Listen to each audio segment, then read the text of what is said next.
अगर आप भी चाहते हैं कि एसएस फिल्म्स मोतिहारी के ऑडियो वीडियो सबसे पहले आप तक पहुंचे, तो इस चैनल को सब्सक्राइब करें और साथ ही बेल आइकन को दबाना ना भूलें। Presented by SS Films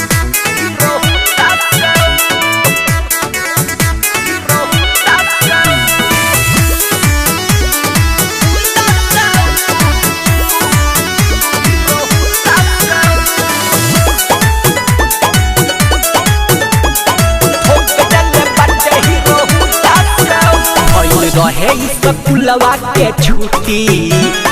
दूर दिल बाटे सकुटी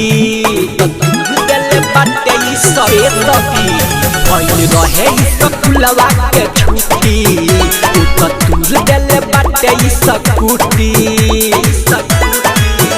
पहले रहे उहो पीछा ओढ़नी गिर गइल नीचा पहले रहे उहो पीछा ओढ़नी गिर गइल नीचा टिक्का पहले रहे बुंदा से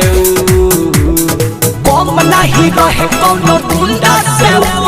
ठोक देले बाटे हीरो बुंदा से आले कम नहीं रहे कोनो बुंदा से ठोक देले बाटे हीरो बुंदा से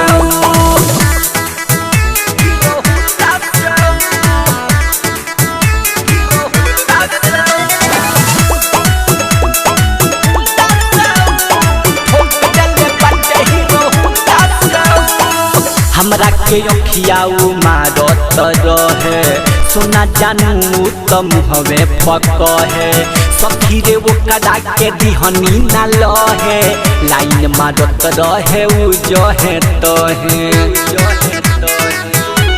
ए सखी हमरा के अखियाऊ मारत रहे सोना जानू त मुहवे पकहे सखी रे ओ कदा के दिहनी ना लहे लाइन मारत रहे उ जहे तहे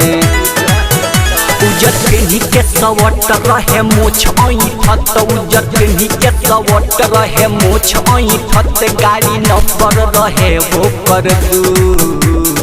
कम नहीं रहे कोनो गुंडा से ठोक देले बाटे हीरो गुंडा से आले कम नहीं रहे कोनो गुंडा से ठोक देले बाटे हीरो गुंडा से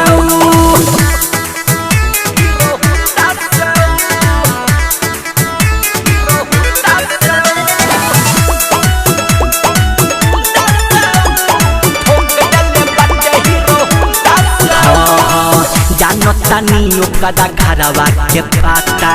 संजय सादा बियो कर नाम हो बुझाता साथ रहे भरत भोजपुरिया सौरवेश्वरिया के गेंग का हलाता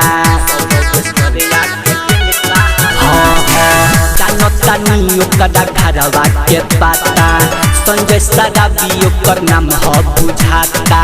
साथ रहे भरत भोजपुरिया सौरवेश्वरिया के गेंग का हलाता रहे जिला चंपारण छौड़ा रहे ना साधारण रहे जिला चंपारण छौड़ा रहे ना साधारण बाल रखले बाला वंडा जसू कम नहीं रहे कोनो गुंडा से ठोक देले बाटे हीरो गुंडा से आले कम नहीं रहे कोनो गुंडा से ठोक देले बाटे हीरो गुंडा से Saurabh digital recording studio Patna.